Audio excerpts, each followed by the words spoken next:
అందుకు ధన్యవాదాలు. సో ఈరోజు మన భగవద్గీతలో 3వ అధ్యాయం 37వ శ్లోకం నుంచి చర్చ చేసుకుందాం. సో ముందు ప్రార్థనతో మొదలు పెడదాం. ఓం అజ్ఞానతిమిరాంధస్య జ్ఞానాంజనశలాకయ చక్షున్మిలితం येन తస్మై శ్రీ గురవే నమః. శ్రీ చైతన్యమనోభీష్టం స్థాపితం येन భూతలే స్వయం రూపకదామయం దదాతి స్వపదాంతికం. వందేహం శ్రీగురో శ్రీయుతాపదకమలం శ్రీగురుం వైష్ణవాంశ श्रीरूपं सागरदातं सहगण रघुनाथान्वितं तं सजीवं साद्वैतं सावधूतं परिजनसहितं कृष्णचैतन्यदेवं श्रीराधाकृष्णपादान् सहगण ललिता श्रीविशाखान्वितां. हे कृष्ण करुणा सिन्धो दीनबन्धो जगत्पते गोपेश गोपिकान्ता राधाकान्ता नमोस्तुते.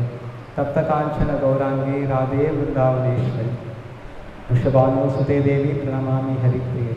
वाञ्छाकल्पतरुभ्यश्च कृपासिन्धुभ्यैव च पतितानां पावनेभ्यो वैष्णवेभ्यो नमो नमः. नमो विष्णुपादाय कृष्णप्रेष्ठाय भूतले श्रीमती भक्तिवेदांत स्वामीति नाम्ने नमस्ते सरस्वती देवी गौरवाणी प्रचारिणी निर्विशेष शून्यवादी पाश्चात्यदेशताय. जय श्री कृष्ण चैतन्य प्रभो नित्यानंद श्री अद्वैत गदाधार शिवासदि गौर भक्तवृंद.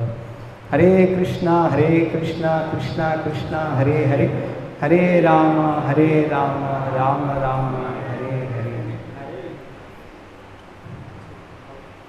हरे कृष्ण. సో ఈరోజు మనం భగవద్గీత 3వ అధ్యాయం కర్మయోగం 37వ శ్లోకం చర్చించుకుందాం. సో మీరందరూ నా వెనకాల చెప్పండి. శ్రీ భగవాన్ వాచ కామయేష క్రోధయేష రజోగుణ సముద్భవః మహాశనో మహాపాప్మా విద్యేనామిహ వైరిణం. శ్రీ భగవాన్ వాచ కామయేష క్రోధయేష రజోగుణ సముద్భవః మహాశనో మహాపాప్మా విద్యేనామిహ వైరిణం. శ్రీ భగవాన్ వాచ కామయేష క్రోధయేష రజోగుణ సముద్భవః మహాశనో మహాపాప్మా విద్యేనామిహ వైరిణం. ప్రభుజీలు చెప్పండి ఎవరొకళ్ళు.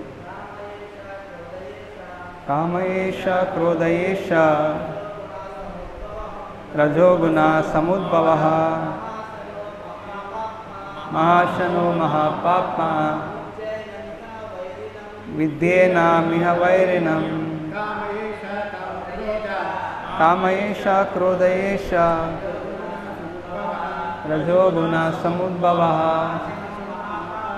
మహాశనో మహాపాప్మా విద్యేనామిహ వైరిణం. కామయేష క్రోధయేష రజోగుణ సముద్భవః మహాశనో మహాపాప్మా విద్యేనామిహ వైరిణం. మాతాజీ. కామయేష క్రోధయేష రజోగుణ సముద్భవః మహాశనో మహాపాప్మా విద్యేనామిహ వైరిణం. కామయేష క్రోధయేష రజోగుణ సముద్భవః మహాశనో మహాపాప్మా విద్యేనామిహ వైరిణం. ఓకే, అందరూ నా వెనకాల చెప్పండి. శ్రీ భగవాన్ వాచ దేవదేవుడైన శ్రీకృష్ణుడు పలికెను.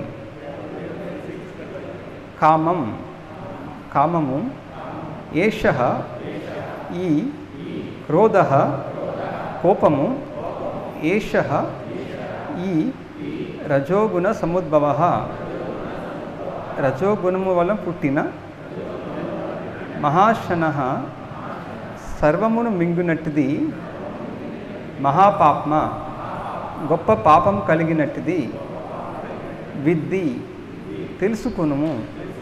ఏనం ఈ ఇహ భౌతిక ప్రపంచమునందు వైరినం గొప్ప శత్రువు. తాత్పర్యము భావం బై శిల ప్రభుపాద్కి.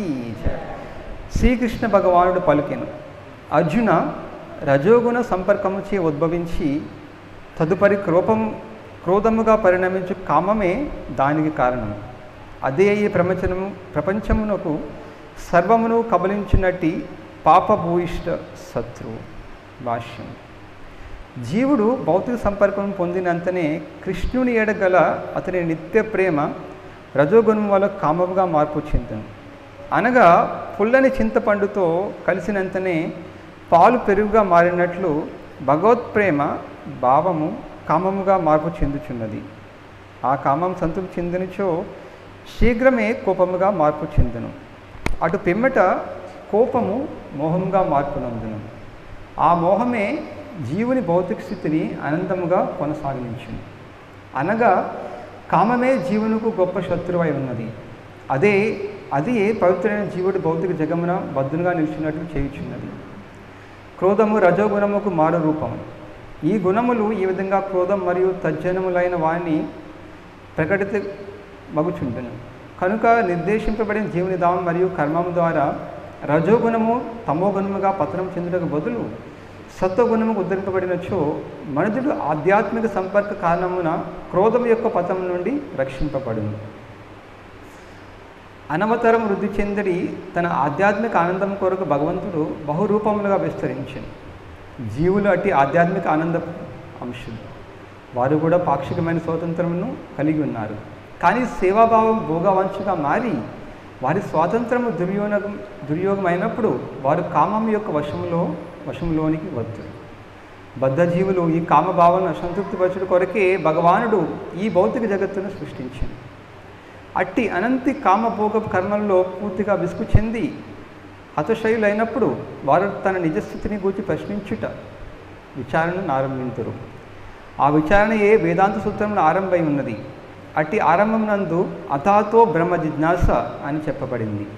అనగా ప్రతి ఒక్కరూ పరమపురుషుని గురించి విచారణ కావింపకలను. ఆ పరమపురుషుడు జన్మాద్యస్యతహో అన్వయాదిత్యరచ అని నిర్వహించబడి ఉన్నారు. అనగా సర్వ సృష్టికి పరబ్రహ్మే కారణము. కావున కామమును కూడా మూలం పరమపురుషుడు అందే కలదు.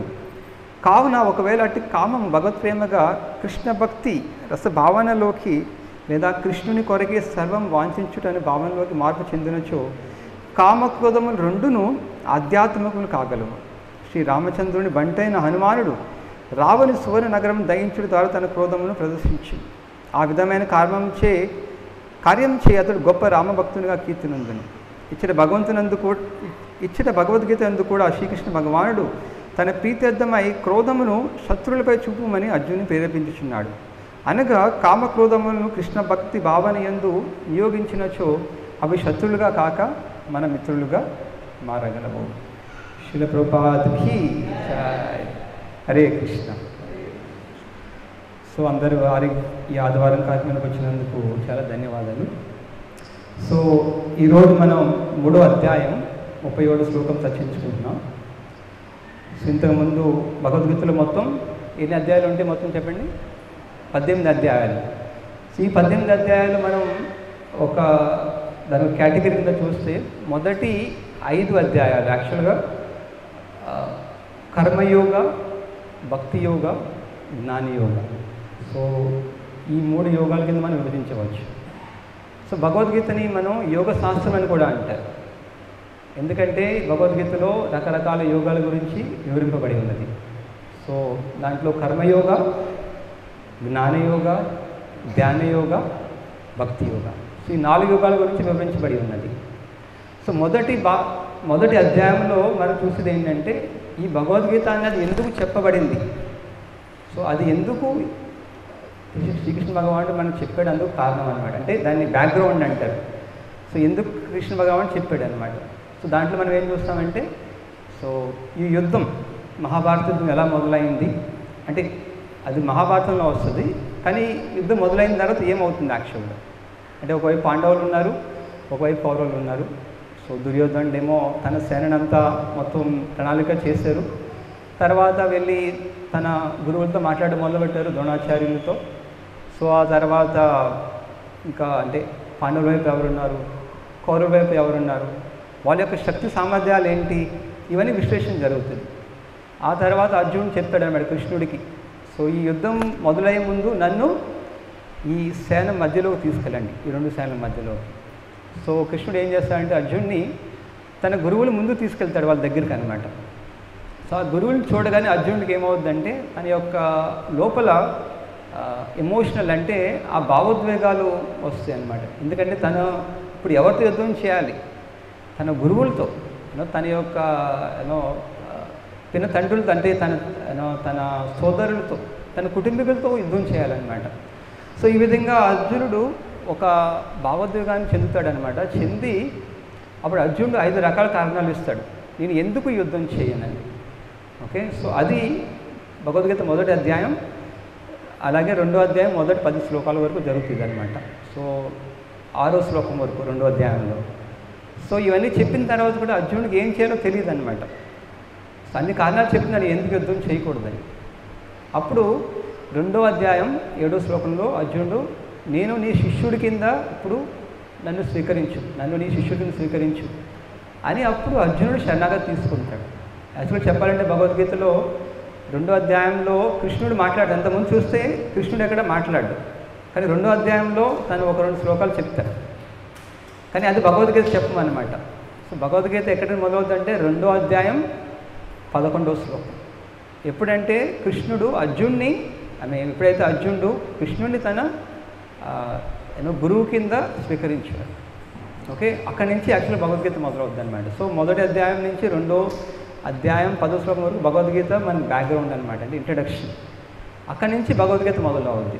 సో 11వ శ్లోకం నుంచి 20 శ్లోకాలు కృష్ణుడు ఆత్మ గురించే చెప్తాడు. మీరు చూసారు ఆ వర్సెస్ మొత్తం శ్లోకాలన్నీ ఆత్మ గురించే ఉంటాయి. ఎందుకు కృష్ణుడు ఆత్మ గురించి మొదలెట్టాడు?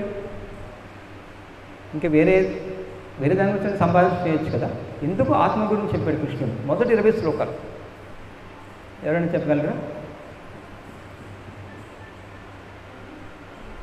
భగవంతుడి గురించి చెప్పవచ్చు కదా స్టార్టింగ్లోనే, ఆత్మ గురించి ఎందుకు చెప్పాడు కృష్ణుడు?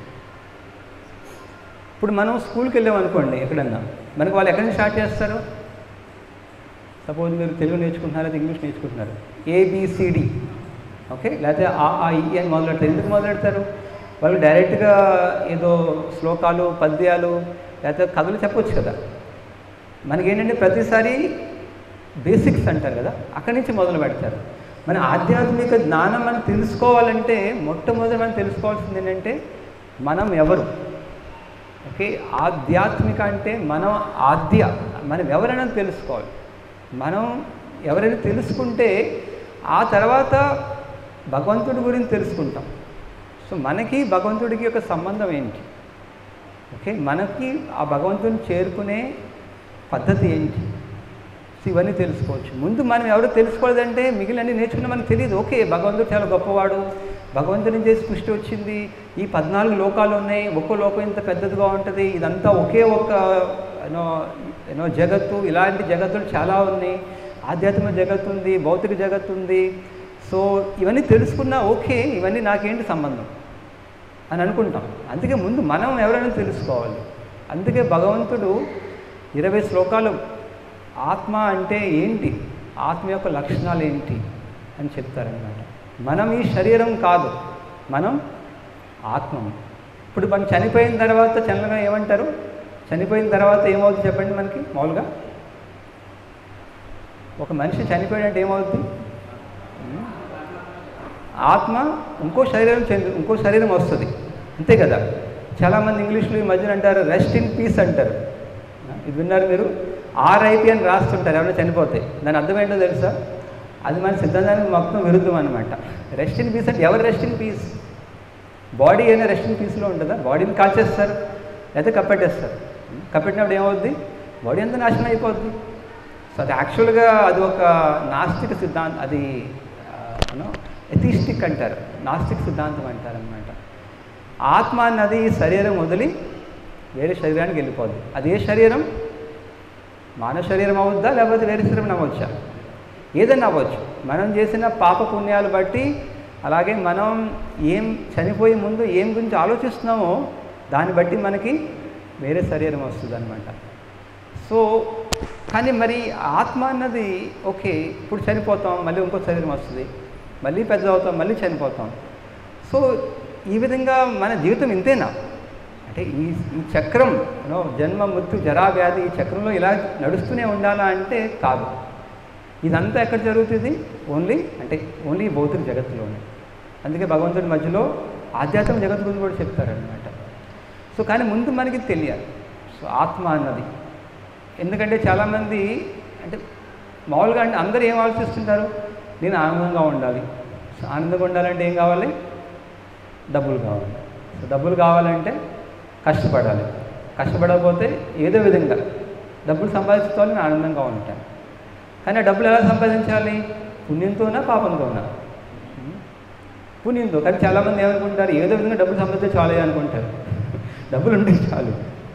అది ఎలా వచ్చిందనేది సంబంధం లేదు. ఎందుకంటే వాళ్ళకి పాప పుణ్యం కర్మల గురించి వాళ్ళకి తెలియదు అనమాట.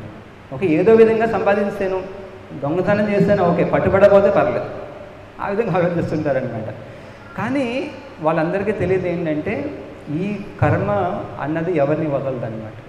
నువ్వు ఏ మంచి పని చేసావో ఈ జీవితంలో ఆ మంచికి నీకు మంచి తిరిగి వస్తుంది. నువ్వు పాపం చేసావంటే ఆ పాపం నీకు తిరిగి వస్తుంది మళ్ళీ జన్మలో. ఎవరు తప్పించుకోలేరు. ఈ చట్టం నుంచి, ఈ ప్రభుత్వం నుంచి నువ్వు తప్పించుకోవచ్చు.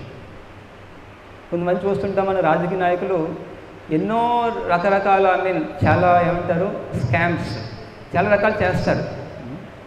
వాళ్ళు ఎప్పుడో పట్టుబడతారు, కానీ వాళ్ళకి శిక్ష పడేవాడికి వాళ్ళు చచ్చిపోతారు కూడా కొంతమంది.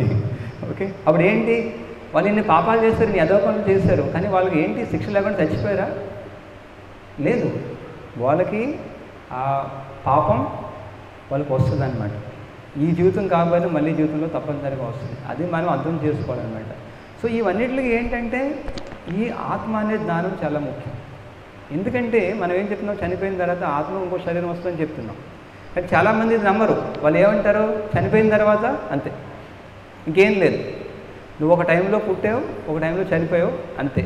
నువ్వు పుట్టకముందు ఏముంది, ఏం లేదు. చనిపోయిన తర్వాత ఏం లేదు, అంతే. సో అందుకు నువ్వెందుకు ఈ పాప పుణ్యాల గురించి మాట్లాడుతున్నావు అని వాళ్ళు నాస్తిక సిద్ధాంతం మాట్లాడుతుంటారు. సో వాళ్ళు ఏమంటారంటే నేను నా జీవితం ఎలా గడిపినా పర్లేదు, నేను పట్టుబడుకొని ఉంటే చాలు అని ఒకటి అలసారు. కానీ కర్మ అన్నది ఎవరిని వదలదన్నమాట. అందుకే మనది ఈ ఆత్మ అనే జ్ఞానం చాలా ముఖ్యం అన్నమాట. సో ఆత్మ అన్నది తెలిసిన తర్వాత కృష్ణుడు చెప్పిన ఆత్మ అన్నది ఎవరు? ఆత్మ అన్నది కృష్ణుడి యొక్క అంశం. సో కృష్ణుడికి మనకి సంబంధం ఏంటి? కృష్ణుడికి మనకి సంబంధం ఏంటి?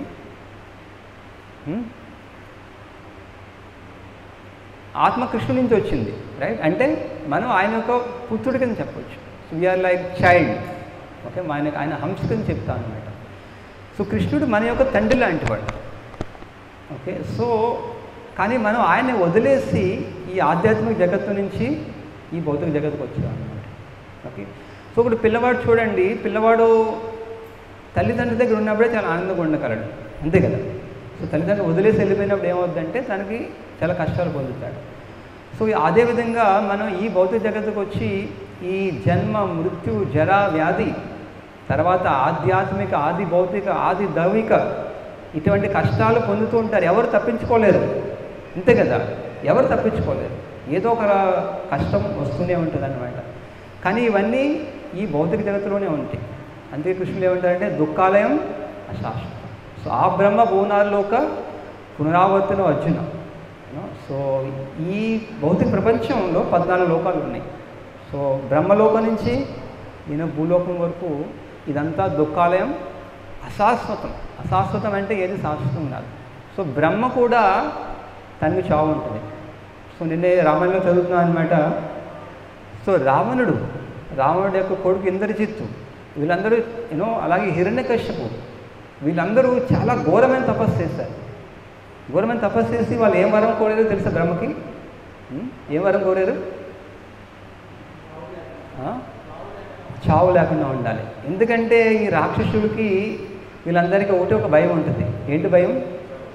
ఎప్పుడు చనిపోవాలని. ఇంత కష్టపడుతున్నాను, ఇంత కష్టపడి సంపాదిస్తున్నాను, ఎన్నో రాజ్యాలు, కానీ ఏదో ఒక టైంలో అన్నీ వదిలేయాలి. అందుకే సో రావణుడు అడుగుతాడు, రావణుడు యొక్క కొడుకు ఇంద్రజిత్తు కూడా అడుగుతాడు అనమాట, నాకు చావు లేకుండా వరం ఇవ్వని. అప్పుడు బ్రహ్మ ఏమంటాడు తెలుసా మీకు? బ్రహ్మ ఏమంటాడు?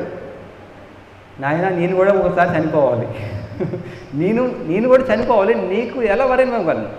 ఎవరైనా వరం ఇవ్వాలనుకోండి, ఇప్పుడు సపోజ్ మీరు ఒక కోట్లాధికారి, ఒక ఆయనకి 1 కోటి రూపాయలు ఉన్నాయి అనుకోండి, ఆయన దగ్గరికి వెళ్ళి ఆయన నాకు 10 కోట్లు దానం ఇవ్వంటాడు. ఆయన ఏమంటాడు? నా దగ్గరే 1 కోటి రూపాయలు ఉన్నాయి, నీకు 10 కోట్లు ఎలా ఇస్తాను చెప్పు.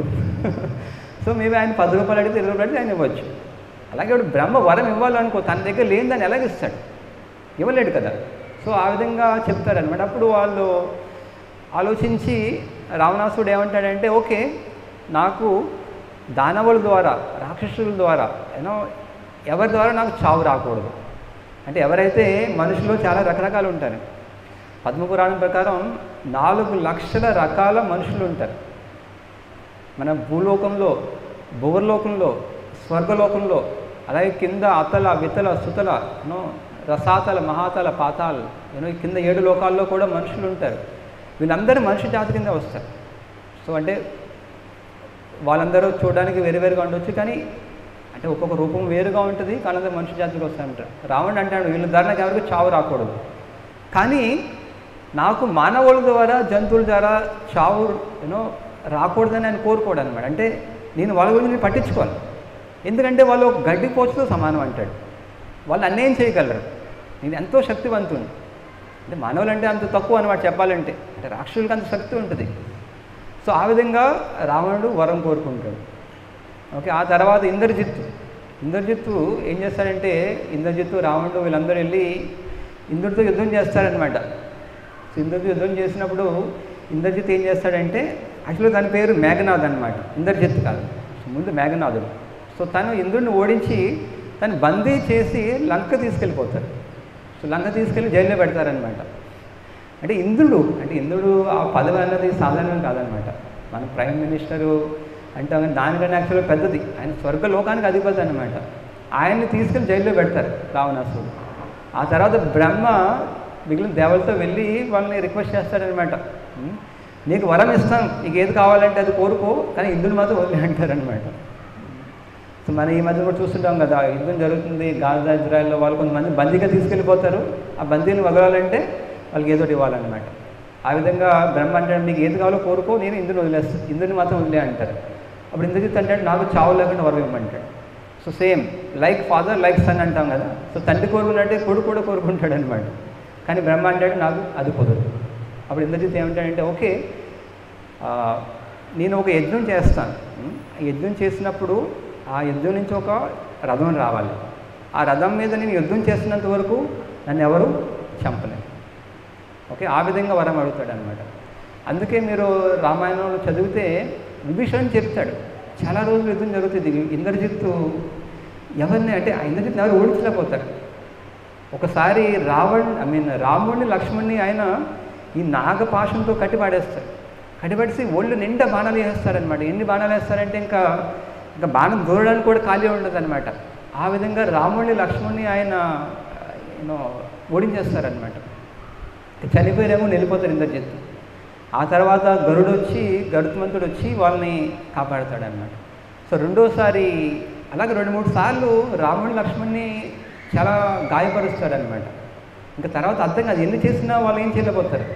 ఎందుకంటే ఇంద్రజిత్ ఎప్పుడు కనపడ్డానమాట, కనపడకుండా యుద్ధం చేస్తూ ఉంటాడు. సో చివరికి విభీషణుడు చెప్తాడనమాట, ఇంద్రజిత్ చంపాలంటే తను రోజు యుద్ధంకి వచ్చే ముందు యజ్ఞం చేస్తున్నాడు, ఆ యజ్ఞం పూర్తి కాకముందే తను చంపాలి.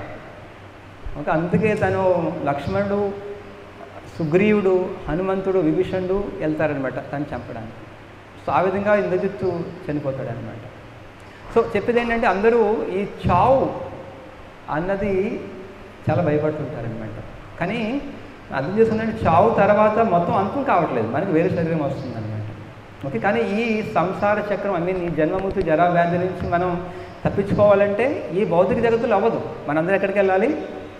ఆధ్యాత్మిక జగత్తు, వైకుంఠ లోకాలు. వైకుంఠం మనం వింటుంటాం కదా. సో వైకుంఠ లోకానికి వెళ్ళిపోవాలి, అది మన యొక్క నిజమైన మన నిజమైన ఇల్లు అనమాట, మన శాశ్వతమైన జగత్తు అనమాట. అక్కడే మనకి శాశ్వతమైన సంబంధాలు ఉంటాయి. మనకి ఈ ప్రపంచంలో అమ్మ, నాన్న, తల్లి, కొడుకు, భార్య, భర్త, ఇవన్నీ సంబంధాలు ఉంటాయి. కానీ ఇవన్నీ అశాశ్వతం. సో ఈ జన్మలో మీకు ఒక తల్లి తండ్రి ఉంటారు, మళ్ళీ జన్మలో మళ్ళీ వేరే వాళ్ళు వస్తారు. ప్రతి జన్మకి మారుతూ ఉన్నారు. కానీ మన నిజమైన తల్లి తండ్రి ఎవరంటే రాధాకృష్ణ, లేకపోతే సీతారాములు, లేకపోతే లక్ష్మీనారాయణ. వాళ్ళు మన నిజమైన తల్లిదండ్రులు. కానీ వాళ్ళు మనం మర్చిపోయాం అనమాట, ఆ సంబంధం మర్చిపోయాం. సో ఆ సంబంధాన్ని మనం తిరిగి ఏర్పరచుకోవాలనే పద్ధతే యోగా. సో యోగా అంటే అర్థం తెలుసు ఎవరికన్నా? యోగా అనేది చాలా పాపులర్. ఇప్పుడు జూన్ 21వ తారీఖు కదా, సో ఇంటర్నేషనల్ యోగా డే వస్తుంది అనమాట. కానీ యోగా అంటే అర్థం తెలుసు ఎవరికన్నా? యోగా అంటే జ్ఞానం కాదు. యోగా అంటే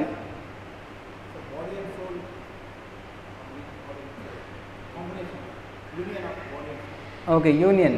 సో యోగా అన్నది యూజ్. మన సంస్కృతం యొక్క గొప్పదనం ఏంటంటే ప్రతి ఒక్క పదానికి ఒక మంచి అర్థం ఉంటుంది. అంటే ఏదో ఒక పదం నుంచి వస్తుంది. యోగా అన్నది యూజ్ అనే పదం నుంచి వస్తుంది. యూజ్ అంటే కలపడం అన్నమాట. సో యోగా అన్నది ఏంటంటే ఆత్మని భగవంతుడితో కలపడం, అది యోగా. ఓకే, యోగా అంటే మనం ఓన్లీ మన ఆసనాలు ఎక్సర్సైజ్ చేయడం కాదనమాట. సో అది పార్ట్ ఆఫ్ యోగా. కానీ యోగా అన్నది మెయిన్ ఉద్దేశం ఏంటంటే ఆత్మని భగవంతుడితో కలపడం, లేదా ఆత్మని పరమాత్మతో కలపడం అన్నమాట. సో కలపడం అంటే వాళ్ళతో కలిసిపోరు, సంబంధం ఏర్పాటు చేయడం. సో దాన్ని యోగా అంటారు. సో ఆ యోగా అన్నది రకరకాలుగా చేయొచ్చు. కర్మయోగా, జ్ఞానయోగా, ధ్యానయోగా, భక్తి యోగా. సో కర్మయోగా అంటే ఏంటి? సో మన యొక్క వృత్తిని పాటించుకుంటూ, మన యొక్క వృత్తిని చేస్తూ, సో భగవంతుడితో మనం భగవంతుడికి పూజ చేస్తూ భగవంతుడి సంబంధం ఏర్పడుకోవచ్చు. అలాగే జ్ఞానయోగా అంటే సో భగవంతుడి గురించి మనం వేదాలు పఠనం చేస్తూ, మనం పురాణాలు, ఉపనిషత్తులు చదువుతూ మనం భగవంతుడితో సంబంధం మళ్ళీ ఏర్పడుకోవచ్చు. అదే ధ్యానయోగా అంటారు. సో ధ్యానయోగా అనేది ఆరో అధ్యాయంలో ఉంటుంది భగవద్గీతలో. ఓకే, సో సెకండ్ చాప్టర్, రెండో అధ్యాయం, సో 11వ శ్లోకం నుంచి 5వ అధ్యాయం వరకు కర్మయోగం గురించి మాట్లాడతారు. ఆత్మ జ్ఞానం చెప్పిన తర్వాత కర్మయోగం మొదలవుతుంది. సో రెండో అధ్యాయం 3, 4, 5 ఇవన్నీ కర్మయోగం గురించి మాట్లాడతారు. సో 6వ అధ్యాయంలో ధ్యానయోగం గురించి మాట్లాడతారు. ధ్యానయోగం అంటే భగవంతునికి సంబంధం ఏర్పడటం ఎలాగా? ధ్యానం ద్వారా. ఓకే, సో ధ్యానయోగం అనేది అష్టాంగ యోగం కూడా అంటారు. అష్ట అంటే 8. సో 8 స్టెప్స్ ఉంటాయి. అంటే 8 డిఫరెంట్ ఏమంటారు స్టేజెస్. ఓకే, సో దాంట్లో మొదటిది ఏంటంటే యమ, నియమ, ఆసన, ప్రాణాయామం. తర్వాత ప్రత్యాహార, ధారణ, ధ్యాన, సమాధి. సో ఇప్పుడు అందరూ యోగా అన్నది ఏమంటున్నారంటే యమ, నియమ అంటే పద్ధతులు, రూల్స్ అండ్ రెగ్యులేషన్స్. మనం ఇది చేయకూడదు, ఇది చేయాలి, ఇవన్నీ ఉంటాయి. తర్వాత ఆసన, ప్రాణాయామం. ఇప్పుడు అందరూ చేసేది ఏంటంటే ఈ 8 స్టేజెస్లో 2 పట్టుకున్నారు అందరూ. ఏంటది? ఆసన, ప్రాణాయామం. ఈ 2 పట్టుకుందని యోగా అంటున్నారు. ఓకే, సో కానీ ఇదేంటంటే ఇది అష్టాంగ యోగాలో 2 స్టేజ్లు అనమాట. కానీ అక్కడితో ఆగకూడదు. ఆ తర్వాత ప్రత్యాహార, ధారణ, ధ్యాన, సమాధి ఇవన్నీ ఉంటాయి అన్నమాట. ఇదంతా ధ్యాన యోగా. సో ఆ తర్వాత భక్తి యోగా. ఓకే, సో భక్తి యోగా అంటే మనం డైరెక్ట్గా భగవంతునితో మనం అనుసంధానం చేస్తాం అన్నమాట. ఓకే, సో భక్తి యోగాలో కూడా రకరకాల పద్ధతులు ఉంటాయి. శ్రవణం, కీర్తనం, విష్ణు స్మరణం, అర్చనం, వందనం, దాస్యం, సాఖ్యం, ఆత్మనివేదనం. ఇది నవవిధా భక్తి అంటారు. భక్తి యోగా చేయడం అంటే ఈ 9 పద్ధతులు ఏదైనా చేయవచ్చు అనమాట. సో దాంట్లో ముఖ్యమైనది ఏంటంటే శ్రవణం, కీర్తనం. ఇంకా 2 చాలా ముఖ్యమైనవి అంటే ఏదో ఒక ఏ భక్తి ద్వారా కూడా మనం పరిపూర్ణత సాధించవచ్చు ఈ జీవితంలో. కానీ మనకి అది ఎలా మొదలవుతుందంటే శ్రవణం ద్వారా మొదలవుద్ది అనమాట. శ్రవణం అంటే మనం భగవంతుని గురించి వినడం ద్వారా. ఇప్పుడు అందరూ మనం ఏం చేస్తున్నారంటే మీరు ప్రవచనం వింటున్నారు. ఇదంతా దేని కింద వస్తుంది? శ్రవణం. ఇదంతా భక్తి యోగాలో శ్రవణం అనమాట. ఆ తర్వాత కీర్తనం. సో కీర్తనం అనేది కూడా చాలా రకాలుగా ఉంటుంది. సో కీర్తనం అనేది ఇప్పుడు నేను ప్రవచనం ఇస్తున్నాను, నేను కూడా యాక్చువల్గా కీర్తనం చేస్తున్నాను అనమాట. అలాగే ఇంతకుముందు మీరు అందరూ జపం చేశారు, సో అది కూడా కీర్తనంలో ఒకే భాగం. అలాగే మనం ఇప్పుడు ఆరతి చేస్తాం, అందరం కలిసి పాడతాం, అది కూడా కీర్తన అనమాట. దాన్ని సంకీర్తనం అంటారు. మనం జపం చేసిన దాన్ని అనుకీర్తనం అంటారు. ఇవన్నీ కీర్తనం అనమాట. ఇవన్నీ ద్వారా కూడా మన భగవంతుడితో మన సంబంధాన్ని మళ్ళీ తిరిగి స్థాపించవచ్చు అనమాట. సో ఈ ఏడవ అధ్యాయం నుంచి 12వ అధ్యాయం వరకు కృష్ణుడంతా ఈ భక్తి యోగం గురించి మాట్లాడతారు. ఆ తర్వాత 13 నుంచి 18 వరకు జ్ఞానయోగం గురించి మాట్లాడతారు. సో ఇది మొత్తం భగవద్గీత పూర్తిగా చూస్తాయి అన్నమాట. కానీ భక్తి యోగం అన్నది ప్రతి అధ్యాయంలో వస్తూ ఉంటుంది. ఓకే, నేను చెప్పేది ఏంటంటే ఎక్కువగా మొదటి 5 అధ్యాయాల్లో కర్మయోగం గురించి ఉంటుంది, ధ్యానం ఉంటుంది. తర్వాత కానీ భక్తి యోగ అన్నది ప్రతి అధ్యాయంలో ఏదో ఒక 2 శ్లోకాలు వస్తూ ఉంటాయి. ఎందుకంటే భక్తి యోగ అన్నది అన్నిటికంటే చాలా శక్తివంతమైనది అనమాట మిగిలిన యోగాల కంటే. ఎందుకంటే భక్తి యోగాలో మొదటి నుంచి నువ్వు భగవంతుడి యొక్క సాంగత్యంలోకి వస్తావు. ఇప్పుడు మనం అందరం జపం చేస్తున్నాం. జపం చేస్తున్నప్పుడు మనం ఏం చేస్తున్నాం? హరే కృష్ణ హరే కృష్ణ హరే కృష్ణ కృష్ణ కృష్ణ హరే హరే హరే రామ రామ రామ హరి హరి. సో దీంట్లో హరే కృష్ణ రామ అన్న శబ్దాలు ఉన్నాయి. కానీ భగవంతుడికి భగవంతుడి నామానికి తేడా లేదంటారు. అంటే మనకి కృష్ణ అన్నామంటే కృష్ణ ఆ రూపంలో వస్తాడనమాట. సో ఆ విధంగా భక్తి యోగ గొప్పదనం ఏంటంటే మొట్టమొదటి నుంచి మనం భగవంతుడి యొక్క సాంగత్యంలోకి వస్తాం. సో కానీ ఇప్పుడు మనం కర్మయోగ జ్ఞానయోగ అన్నీ చేస్తున్నాం అనుకో, అంటే భగవంతుడికి వస్తాం కానీ దానికి కొంచెం సమయం పడద్దు అనమాట. ఓకే, అందుకే భక్తి యోగ అనేది చాలా గొప్పది అంటారు. సో కలియుగంలో భక్తి యోగ అన్నది మనకి చేయాల్సిన ధర్మం. సో ఒక్కొక్క యుగానికి ఒక ధర్మం ఉంటుంది. ఎందుకంటే మనం చెప్పండి చాలా రకాల పద్ధతులు ఉన్నాయి కదా. సో ఏంటంటే ఒక్కొక్క యుగానికి ఒక పద్ధతి ఉంటుంది. సో సత్యయుగంలో పద్ధతి ఏంటంటే కృతేయత్ దాయతో విష్ణు. సో సత్యయుగం దాని లేకపోతే కృతయుగం అంటారు. అప్పుడు అందరూ చేసేది ఏంటంటే ఈ ధ్యానయోగా చేసేవాడు అనమాట. సో సత్యయుగంలో వాళ్ళ యొక్క మనుషుల యొక్క లైఫ్ స్పాన్ అంటే వాళ్ళ యొక్క జీవితం ఎంతకాలం ఉండేది తెలుసా మీకు ఎవరికన్నా? కలియుగంలో 100 సంవత్సరాలు మ్యాక్సిమం. ఓకే, అంతకుమించి ఎక్కువ బతకరు. ఇప్పుడు ఆ 100 కూడా ఎవరు ఉండట్లేదు. మేము 60, 70, 80 కొంతమంది ఇంకా ముందు కూడా చనిపోతారనమాట. సో ఇది మ్యాక్సిమం 100 అనమాట. 100 మించి ఎవరికి ఆయుష్ ఉండదు. అదే ద్వాపరయుగంలో ఎంత? ఒక 0 యాడ్ చేయండి, 100కు ఒక 0 పెడితే ఏమవుతుంది? 1000 సంవత్సరాలు. సో ద్వాపరయుగంలో మనుషులు 1000 సంవత్సరాలకు జీవించేవారు అనమాట. సో ద్వాపరయుగం ముందేంటి? త్రేతాయుగం. వాళ్ళ ఆయుష్ ఎంత? 10,000, ఇంకో 0 యాడ్ చేయండి. సత్యయుగంలో ఇంకో 0 అంటే 1,00,000 సంవత్సరాలు బతికారు అనమాట. ఆ 1,00,000 సంవత్సరాల్లో అంత జీవితం ఉండేది వాళ్ళకి. సో దాంట్లో వాళ్ళు 60,000, 50,000 ఎన్నో వేల సంవత్సరాలు ఈ ధ్యానయోగా చేసేవారు అనమాట. అది సత్యయుగానికి ధర్మం అన్నమాట. తర్వాత త్రేతాయుగం. సో త్రేతాయుగంలో పద్ధతి ఏంటి? కృతేయ దాయతో విష్ణు త్రేతాయం యజతో మకై. సో త్రేతాయుగంలో పద్ధతి ఏంటంటే యజ్ఞాలు చేసేవారు అనమాట. అందుకే మీరు రామాయణం చదివితే చాలాసార్లు చూస్తుంటారు, యజ్ఞం చేస్తున్నారు, ఈ ఋషి యజ్ఞం చేస్తున్నాడు, ఈ రాక్షసులు వచ్చి దీని వాళ్ళకి ఆటకం కల్పిస్తున్నారు. ఎందుకంటే త్రేతాయుగంలో యజ్ఞం అన్నది ధర్మం అన్నమాట. ధర్మం పాటించాలి, యజ్ఞం చేయాలి. తర్వాత ద్వాపరే పరిచర్యాయం. ద్వాపరయుగంలో పద్ధతి ఏంటి? అర్చనం. ఓకే, దేవుడికి విగ్రహానికి పూజలు చేయడం అన్నమాట. తర్వాత కలోతత్ హరికీర్తనం. కలియుగంలో పద్ధతి ఏంటి? హరినామ సంకీర్తనం.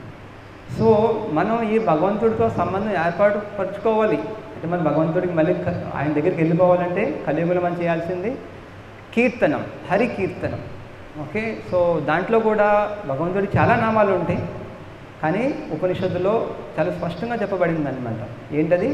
హరే కృష్ణ కృష్ణ కృష్ణ హరే హరే హరే రామ రామ రామ హరే హరే ఇది షోడశక నామ్నాం కలి కల్మష నాశనం నాతః పరతరో నాణ్య సర్వవేదేషు దృశ్యతి.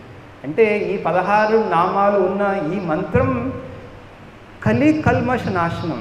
ఓకే, కలియుగంలో ఉన్న కల్మషాలన్నీ నాశనం చేయగలదు. ఓకే, అన్ని వేదాలు చదివిన తర్వాత దీనికన్నా వేరొక మంచి పద్ధతి ఎవరికి తెలియదు.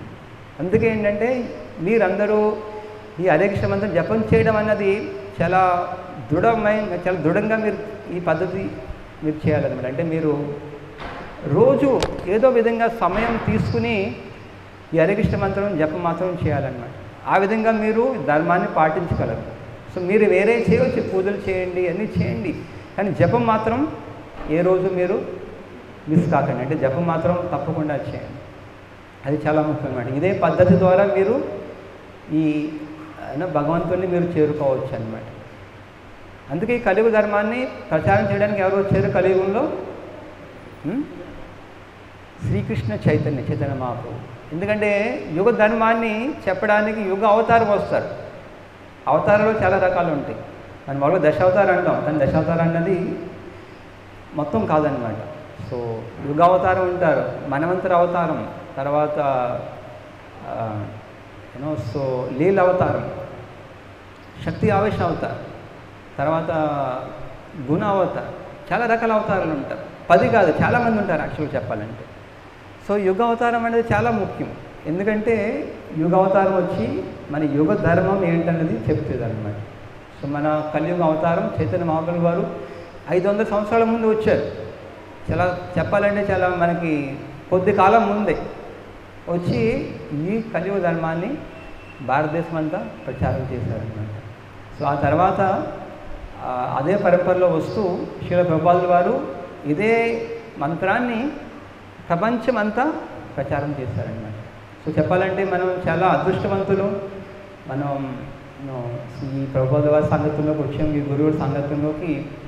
సో నా యొక్క మనవి ఏంటంటే అందరూ ప్రతిరోజు కనీసం 10 నిమిషాలన్నా అట్లీస్ట్ ఒక మాలన్నా అందరూ జపం చేయండి. సో దాని ద్వారా ఏంటంటే మీ జీవితంలో చాలా మార్పు వస్తుంది, చాలా ముఖ్యం అన్నమాట.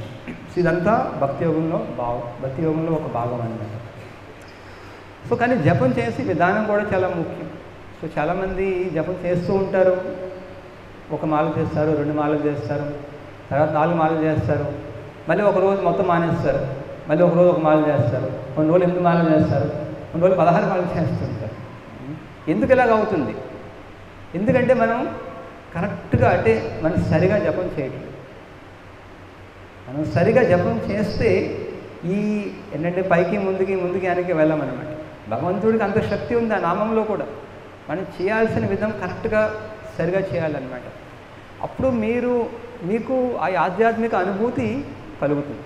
మీకు ఎప్పుడైతే ఆధ్యాత్మిక అనుభూతి కలుగుతుందో మీరు జపాన్ని మళ్ళీ ఎప్పుడు వదలరు అన్నమాట. ఓకే, మీరు ఆ జపం చేయాలంటే మీకు ఈ సంఘంలోకి రావడం కూడా చాలా ముఖ్యం. ప్రతి ఆదివారం మీరు వస్తున్నారు, అది చాలా ముఖ్యం అన్నమాట. రోజు చేయగలిగితే ఇంకా మంచిది. ఓకే, చెప్పాలంటే మన దగ్గర చాలా రకాల సోషల్ మీడియా అన్ని రకాలుగా ఉన్నాయి. మీరు ఏదో విధంగా సంగతులు తీసుకోవచ్చు మీరు టెంపుల్కి రాకపోయినా. సో దీని అన్నిటి వల్ల ఏమంటే మనకి శ్రీ గౌరుని తాయికి ఓకే, సో ఈ విధంగా మనం భక్తిని కొనసాగించవచ్చు అన్నమాట. ఓకే, సో ఈరోజు శ్లోకంలో భగవంతుడు చెప్పింది ఏంటంటే ఇదంతా కర్మయోగంలో వస్తుంది. మనిషికి గొప్ప శత్రువు ఏంటంటే కామం అన్నమాట. సో కామం ద్వారా మనిషి భగవంతుడికి దూరం వెళ్ళిపోతుంటాడు. ఓకే, సో ఈ కామం అనేది ప్రభావం ఏం చెప్తున్నారంటే యాక్చువల్గా చెప్పాలంటే భగవంతుడి మీద ప్రేమ ఈ కామంగా మారిపోద్ది అన్నమాట. ఓకే, సో ప్రతి ఒక్క జీవి అంటే ప్రతి ఒక్క ఆత్మని మనం సచ్చిత్ ఆనంద అంటాం. విన్నారా మీరు? సచ్చిత్ ఆనందం. కొంతమంది పేర్లు సచ్చిత్ ఆనంద పరమానంద పేరు వస్తుంది కదా. సో యాక్చువల్గా ఆత్మ భగవంతుడు అందరూ కూడా సచ్చిత్ ఆనంద అన్నమాట. సత్ చిత్ ఆనందం. సో ఆనంద అంటే ప్రతి ఒక్కరూ ఆనందం కోసం చూస్తూ ఉంటారు. మనం ఏం చేస్తున్నా కూడా, మనం ఏం అనుకున్నా కూడా మనం ఆనందం కోసం చూస్తున్నాం అన్నమాట. మనం డబ్బుల కోసం చాలామంది పాకులాడుతుంటారు. దేనికి? చివరికి డబ్బుల ద్వారా ఏంటి? ఆనందం రావాలి. కొంతమంది పదవులు కావాలి, కొంతమందికి చాలా రకాలుగా ఎన్నో చేస్తుంటారు. చివరికి వాళ్ళకి కావాల్సింది ఏంటి? ఆనందం. అల్టిమేట్గా మనకు ఆనందం కావాలి, అది మాత్రం మర్చిపోకండి. సో ఆనందం కోసం మనం ఏంటంటే ఆ ఆనందం కోసం ఏంటంటే కామం ద్వారా మనం చూస్తున్నాం. అంటే ఈ కామం ద్వారా మనం ఆనందం పొందడానికి ప్రయత్నిస్తుంటాం అన్నమాట. కానీ అదే ఆ కామాన్ని మనం భగవంతుని మీద ప్రేమగా మార్చగలిగితే మనకు నిజమైన ఆనందం దొరుకుతుంది అన్నమాట. ఈ భౌతిక ఆనందం అన్నది అశాశ్వతం. అంటే మనకు వచ్చినా కూడా అది ఎంతకాలం నిలవదు అన్నమాట. అని మనం ఎంత ఆనందం కోసం ఎదురు చూస్తున్నాం అంత ఆనందం దొరకదు. ఇప్పుడు మీరు ఆలోచించుకోండి, ప్రతి ఒక్కరికి ఇప్పుడు అడిగాను అనుకోండి, ఏదో కోరిక ఉంటుంది, నాకు ఇది కోరిక కానీ నెరవేరితే నేను చాలా ఆనందం అవుతాను. కానీ ఆ కోరిక నెరవేరిన వాళ్ళు చాలామంది ఉన్నారు, కరెక్టే కదా. వాళ్ళని అడగండి, మీరు ఆనందంగా ఉన్నారా? మీరు చాలా డబ్బులు సంపాదించారు, మీరు పెద్ద ఇల్లు కట్టుకున్నారు, పెద్ద కారు కొనుక్కున్నారు, మీరు ఆనందంగా ఉన్నారంటే ఆయన ఏమంటాడు? లేదు, నాకు ఇంకా కావాలంటాడు, నాకు అది కావాలంటాడు, మేబీ వేరేది కావాలంటాడు. సో ఎందుకంటే ఈ భౌతిక ఆనందం ఎవరికి సంతృప్తిని ఇవ్వదన్నమాట. మనకి ఎంత ఆనందం ఎదురు చూస్తామో అంత సంతృప్తి మనకు రాదు. అందుకే మనం ఏం చేయాలంటే భగవంతుని సంగతుల్లోకి వచ్చి భగవంతునికి సేవ చేయడం ద్వారా మనకి నిజమైన ఆనందం దొరుకుతుంది అన్నమాట. అందుకే ఈ కామాన్ని భగవంతుని ప్రేమగా మార్చాలన్నమాట. సో అది మార్చాలంటే మనం ఈ భక్తి యోగాన్ని చేయాలి. దాంట్లో ముఖ్యమైనది ఈ హరే కృష్ణ కీర్తనం అన్నమాట.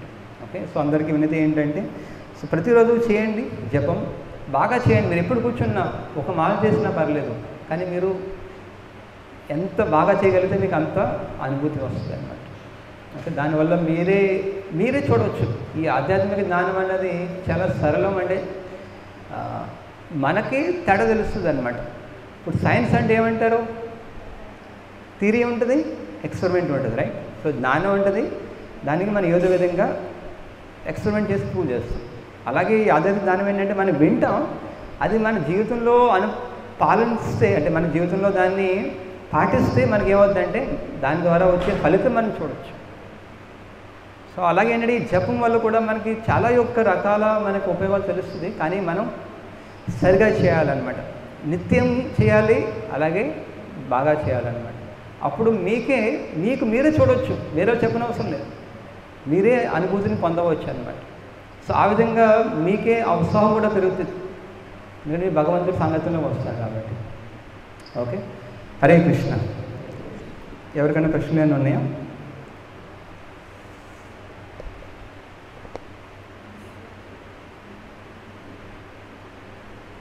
ప్రశ్నలు ఎవరికేం లేవా? అన్నీ చెప్పిన అర్థమనియా లేదా? వినోద్ ప్రభు, హరే కృష్ణ.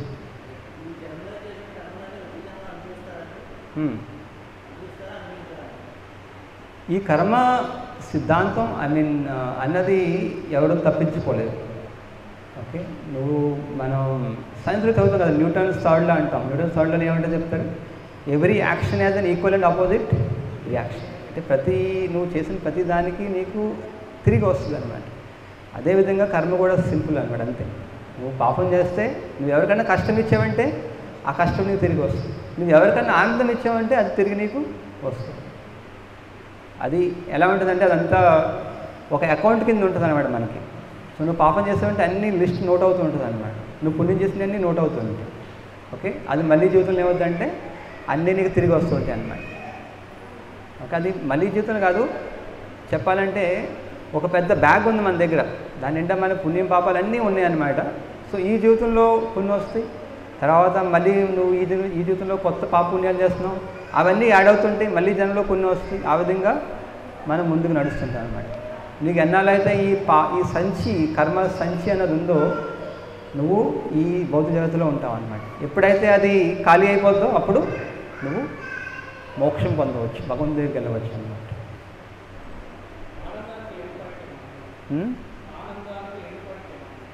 ఆనందాన్ని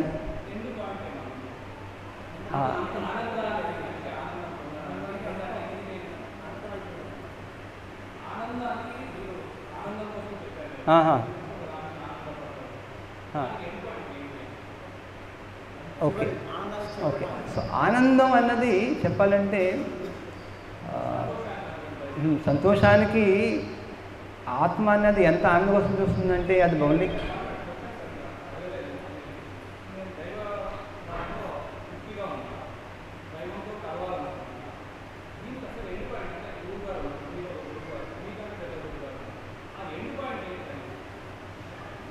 సో చివరికి అంటే భగవంతుడి నుంచి అన్నీ వస్తుంది. సో శ్రీకృష్ణ భగవాన్ నుంచి చెప్పాలంటే కృష్ణస్తు భగవాన్ స్వామి ఆయన నుంచే అన్ని అవతారాలు అందరూ వస్తారు, మనం కూడా వస్తాం అన్నమాట. సో ఆయన యొక్క యూనో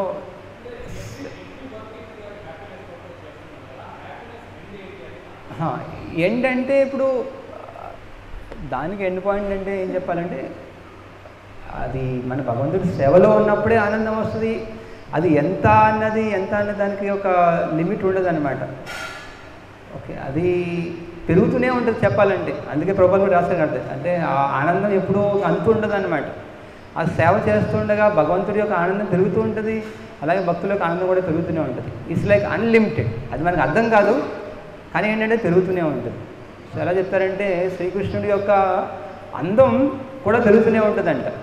యూనో, సో అలాగే ఆయన భక్తుల యొక్క ఆనందం కూడా పెరుగుతూనే ఉంటుంది. దానికి ఆధ్యాత్మికంలో దేనికి అదుపు ఉండదు, అది అనంతం అన్నమాట. సో భగవంతుని యొక్క గుణాలు కూడా పెరుగుతూనే ఉంటాయి. సో యాక్చువల్గా చెప్పాలంటే భగవంతుడు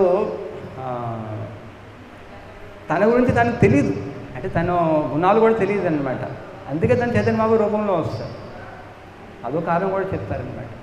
ఎందుకంటే దానికి ఒక అడ్డు అదుపు లేదనమాట చెప్పాలంటే. కానీ అదంతా మనం అనుభూతి చెందాలంటే ఆధ్యాత్మిక జీవితంలోకి రావాలన్నమాట. సో చూడాలి, చైతన్య మహాప్రభు ఉన్నప్పుడు ఏమైనా చదివితే ఆయన యొక్క శరీరంలో చాలా రకాల మార్పులు వచ్చేసి అంటే ఆ ఆనందం, మన ఆత్మ యొక్క ఆనందం పొందినప్పుడు ఈ శరీరం తట్టుకోలేదంట. అంత ఆనందం, నిజమైన ఆనందం దొరికినప్పుడు అనమాట.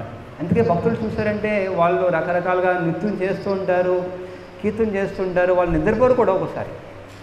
ఎందుకంటే వాళ్ళు ఈ శరీరానికి భిన్నంగా అంటే ఆ ఆధ్యాత్మిక ఆనందాన్ని పొందుతున్నారన్నమాట. అది ఎంత అన్నది మనం లెక్కలేదు, అది పెరుగుతూనే ఉంటుందన్నమాట. ఓకే, ఇంకేమైనా ప్రశ్న? No end point. ఇంకేమైనా ప్రశ్నలు ఉన్నాయి మాతాజీ?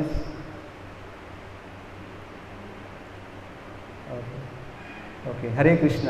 సో అందరికీ చాలా ధన్యవాదాలు. సో ప్రతిరోజు నిత్యం జపం మాత్రం చేయండి, చాలా ముఖ్యం. శ్రద్ధగా చేయండి. మీరు ఒక మాల చేసిన, 2 మాలలు చేసిన, సో దానివల్ల మీకు ఈ యొక్క ఆధ్యాత్మిక అనుభూతి అన్నది మీరే పొందవచ్చు అన్నమాట. అలాగే ప్రతి ఆదివారం ఇక్కడ రండి, భక్తుల సంగతంలోకి రండి. సో ప్రతి ఒక్కరికి 24 గంటలు ఉన్నాయి. సో 24 గంటల్లో మనకి ఏదో సమయం కేటాయించడం పెద్ద కష్టం కాదు. మీరు ఎంత పెద్ద జాబ్ చేస్తున్నా, ఎంత పెద్ద బిజినెస్ చేస్తున్నా, 24 గంటల్లో మీకు చెప్పాలంటే 4 గంటలు యాక్చువల్గా సమయం తీయచ్చు మనం. ఎంత బిజీగా ఉన్నా 4 గంటలు అంటే మీరు 2 గంటలు 16 మాలలు చేయొచ్చు, ఆరతి చేయొచ్చు, తర్వాత భాగవతం చదవచ్చు, సో సేవ చేయొచ్చు, అన్నీ చేయొచ్చు అనమాట. సో మీకు అది కష్టం అనమాట. ఓకే, చూడండి, మీరు సిన్సియర్గా ఉండాలన్నమాట వైపు నుంచి. నాకు సమయం వచ్చిన వృధా చేయను, భగవంతుడికే కేటాయిస్తాను. ఎందుకంటే మనం చాలా ఒక సమయం ఈ ఫోన్ ద్వారా, సోషల్ మీడియా ద్వారా, వీటి ద్వారా, న్యూస్ ద్వారా టైం వేస్ట్ అయిపోతుంది. మీరు అది తగ్గించండి. ఓకే, అప్పుడు మీకే భగవంతుడికి మీరే ఎక్కువ భగవంతుడికి సమయం ఇవ్వచ్చు అన్నమాట. ఆ విధంగా మీకు ఈ ఆధ్యాత్మిక ఆనందాన్ని అనుభూతి చెందవచ్చు. హరే కృష్ణ. శిల ప్రభుపాద్ కీ జై, శిల గురుదేవ్ కీ జై.